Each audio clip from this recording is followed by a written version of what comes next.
this grove? What has that madwoman done? So you followed me here. You are stubborn. And I admire you for that. But you should never have come. I have restored the Archons to life. You call them Archons? Their fire is cold and dark. Nothing like the other Archons I've met. No, they are not as they were. But they are bound to me. And they will follow my word. The Archons are not all that has returned. The power of creation still lives in this grove. And anything can be born anew. Even the creator gods themselves. Is she mad? She can't mean...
voices of my mother's gods. I cannot hear them anymore. Not even a whisper. They are lost. You will not see them or hear them ever again. You lie, child. Or whatever you truly are behind that innocent face. No, Jane Cassander. I speak the truth. What remained of your mother's gods has been destroyed, and the power of creation has fled this grove. It will never return. That power was dangerous. Better that it's gone. No. It was precious. My mother searched for thousands of years, and this was the only remnant of her gods that she ever found. The power in this forest might have been used to restore the old gods and all their servants to life. Not the twisted half-life that you gave them, Jane Cassander. A true rebirth, as they were at the dawn of the world. But you called upon that power to destroy, not to create.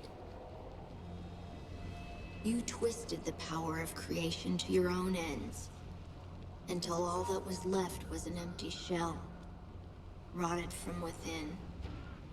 And now, it is gone. The forest was already corrupted, even before Jane tried to call the Archons back to life. The first time Jane called on the power of the old gods, it was to murder Hugh Montbaron 30 years ago. She knew she was misusing that power, but she was too full of anger, and she didn't care. After that, the Mournweald grew rotten and sick. All its potential for good was lost. So she came back and made the same mistake a second time. Yes, driven by anger again. So the Archons that she called back to life were nothing but monsters. It was the same for the Creator God. The creature that you fought was shaped by Jane's fury and guilt. Guilt? Yes, Jane Cassander. You can hide your remorse from yourself, but you cannot hide it from me. And the Archons I fought in the forest? The ones that Jane restored to life? Dead, wilted like blossoms, and scattered to the wind. When you slew the reborn god, all Jane's creations were undone. In time, the forest will recover. But it will be ordinary, no longer the Mournweald, with the power of creation at its heart. Why did this power respond to Jane and no one else? Jane's mother was first sister. When she died, her fire passed to Jane. The first sister stood at the right hand of her gods. Only pale shadows of their minds persisted in this grove. But they remembered her. That is why Jane saw her gods in visions and dreams, just as her mother did before her. And that is why Jane could unlock the power that was buried here. We have a decision to make. What to do with Jane. Remember what she did. Not only to my father, but to all the rest of the Legion too. It was her crime that started this. I expect no mercy from the Legion. Do as you like. Before I pass judgment on you, I want to know why you acted as you did. Honestly, and in your own words. Why did I slaughter so many Legionnaires who had no part in killing my father, the king? I was young, full of anger. My father was dead by the Legion's hand. So I raised an army. I swore to avenge him myself, if I had to carve my way through every chapter house in Ebb. If the other Legionnaires had handed over Montbaron, I would never have hunted them down. But they were so stubborn, so loyal to their chief. That was wrong of me. I should not have punished the whole Legion for Montbaron's sin.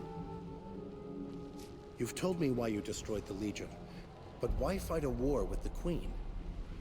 I will answer your question with one of my own. Do you believe that Rosalind would make a stronger queen than me? My father was a king, my mother a chief among her people and chosen of her gods. I have made mistakes, yes, but I know how to lead.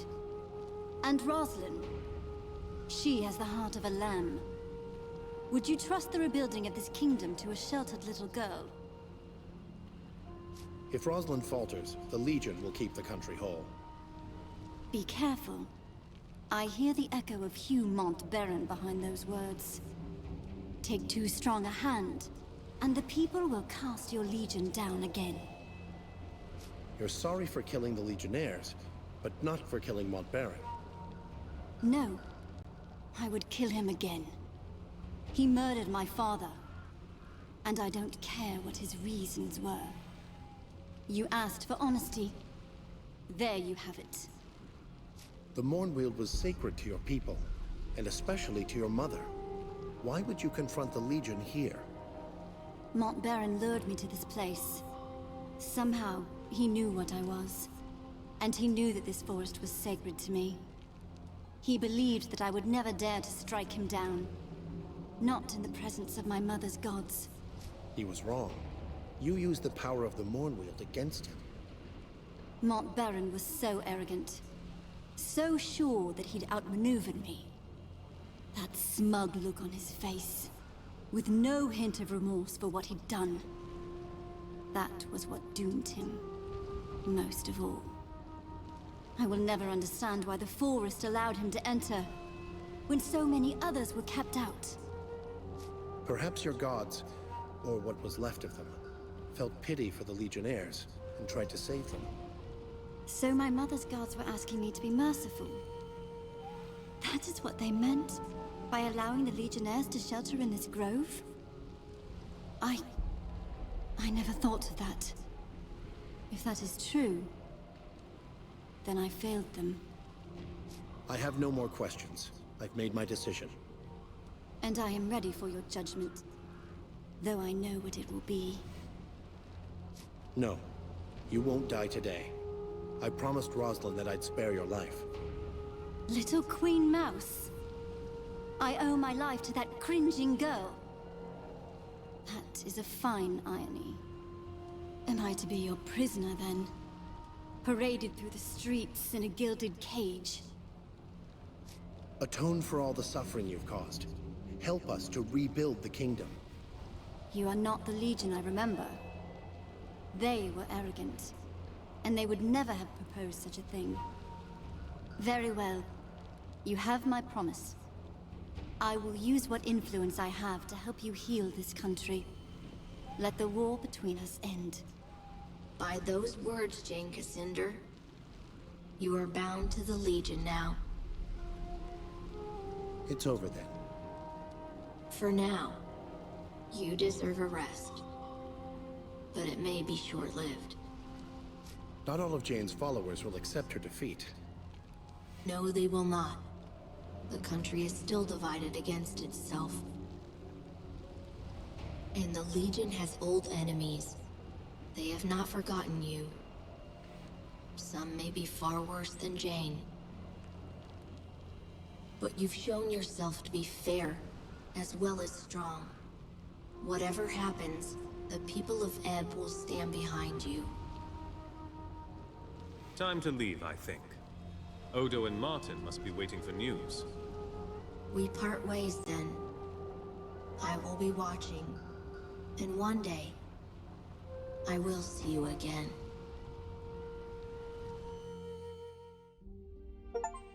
You bid farewell to the Radiant Youth, and he sent you back to our chapter house in Stonebridge, where I awaited your return. In the weeks that followed, news spread of Jane Cassinder's defeat.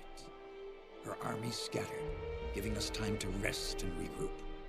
Martin Guiscard returned safely from the Spire, along with Meister Wolf and the Automaton army. Only a few weeks later, elections were held in Stonebridge.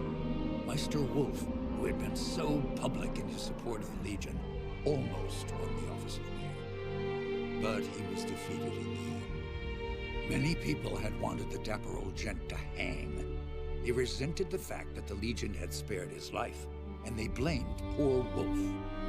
After the humiliating events in the Foundry, Meister Castle was forced to resign as Guildmaster of Ironmongers.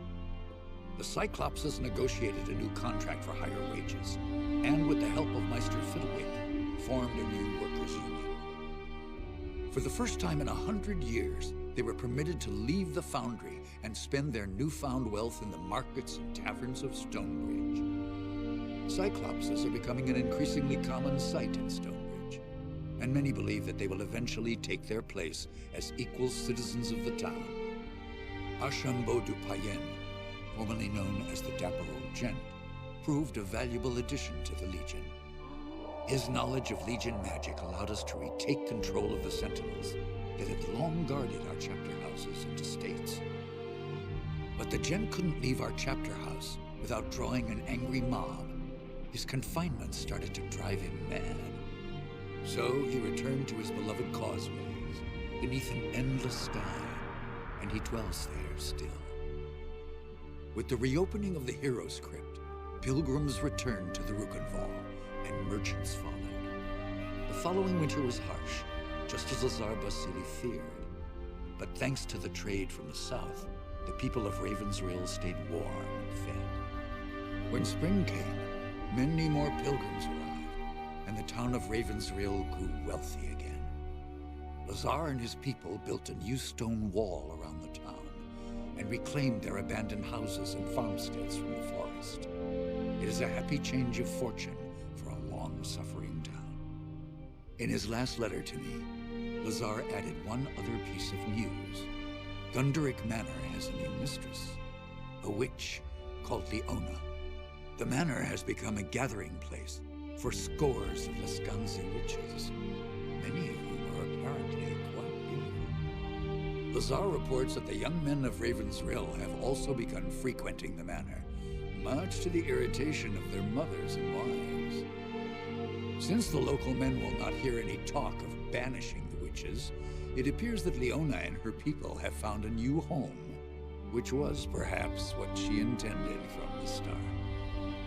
Queen Rosalind abandoned Glitterdelve, embarking on a tour of all the cities and towns of the West, meeting as many of her subjects as she could. The Queen showed all the energy of youth, and I think she fully expects to reunite the country in a matter of months, not years. Reality may not be so kind as Lord Devonsey has tried to make her understand. In truth, the future of this country depends more upon what we decide. If she doesn't have the Legion behind her, the Queen is only a single voice, well-meaning though she might be. As for Devonsey himself, I think the man was impressed by your decision to spare Jane Cassinder, as the Queen had asked. When he last visited Stonebridge, he spent a great deal of time in our chapter house. I believe he might actually be willing to rejoin our ranks, if we choose to accept him. Rajani and her sisters returned to Stonebridge, quietly and carefully disguised. Jane Cassinder's defeat affected them deeply, though not in the way I expected. Their devotion to Jane was replaced by a deep admiration for your companion, Anjali. I think they saw in Anjali a leader they should have followed all along, and they have lately expressed a desire to join our ranks. I maintain my suspicion of any Archon who once followed Jane, but I believe that redemption is not impossible, even for them. Jane Cassinder was as good as her word, though I had my doubts at first. She returned to the cities and towns of the East and urged the people to end their war with the Legion and the Crown. Jane's repentance was heartfelt, and many were swayed by her words. But others have not been so compliant. The Church Synod in Bisselberg, who once called Jane a saint, have declared her apostate and threatened her life. Though Jane refuses bodyguards of any kind, Queen Rosalind fears for her life. And if anything befalls her, our gains in the East may yet be lost. As for the Legion, the rest of our story is yet to be told. We have a nation to reforge, a fellowship to rebuild, and old enemies who would see us destroyed. And we have questions to decide. Who will assume true power in Ebb if the nation is restored? And who will take the mantle of Grand Master? But these matters I leave for another chronicle and another time. Whatever happens, know that you will not face the future alone. The Legion will stand by you, always.